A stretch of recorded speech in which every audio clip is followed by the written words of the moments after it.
حضرات گرامی قدر، دوسری بات یاد رکھو، یہ خواہشات چاہے کسی بھی چیز کی خواہشات ہوں، ان کا مزہ وقتی ہے، ان کا مزہ وقتی ہے، اور اس وقتی مزے کے بعد میں پھر آدمی کے اندر سب سے پہلی سزا وہ ہے ذلت کا احساس، شرمندگی کا احساس، اپنے آپ کے تئیں کمتر ہونے کا احساس، اپنے آپ کے تئیں حقیر ہونے کا احساس، اپنے آپ میں شرمندگی کا احساس، میں بڑا نیچ ہوں، میں بڑا کمتر آدمی ہوں، آدمی سے اس کی شخصیت کی اندرونی قوت چھین لیتی ہیں۔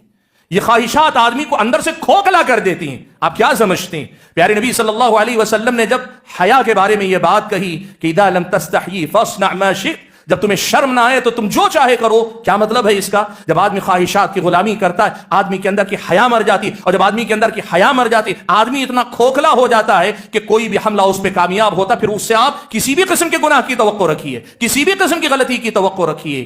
اس بات کو یاد دلائیے اپنے آپ کو کہ یہ خواہشات وقتی مزہ ہیں، اور وقتی مزے کے بعد اس کے پیچھے بڑی ذلت ہے۔ میں اگر مثال دے کر کہوں آپ کو، آپ دیکھ لو، آدمی مال کی محبت میں اندھا ہوتا ہے، آدمی لالچی قسم کا ہو جاتا ہے، اور لالچی آدمی دنیا والوں سے پہلے اپنی نظر میں گر جاتا ہے۔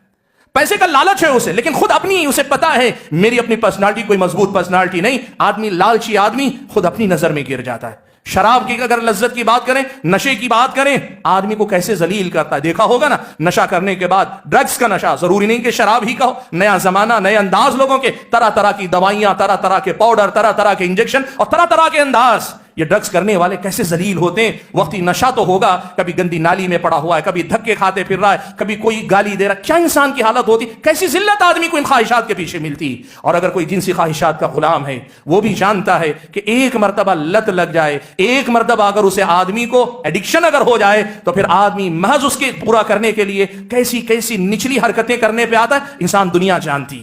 بھائیو، اس حقیقت کو یاد رکھو، اسے کہتے ہیں نا، یہ جو خواہشات ہیں، یہ ہم سے ہمارا فخر چھینتی، ہم سے ہماری شخصیت چھینتی۔ یہ خواہشات مجھ کو اور آپ کو اپنے اندر سے کمزور کر دیتی ہیں، اپنے آپ کی شناخت کو مٹانے تک آدمی کو لے جاتی ہیں۔ کیسے کیسے اونچے اعلیٰ لوگ کیسی ذلت والی زندگی جینے پہ مجبور ہو جاتے ہیں۔ بھائیو، پھر سوال یہ ہے، دنیا کا کون سا عقل مند ہے کہ ان خواہشات کے وقتی مزے کی خاطر اپنی شخصیت کا سودا کر لے، اپنے وجود کا سودا کر لے؟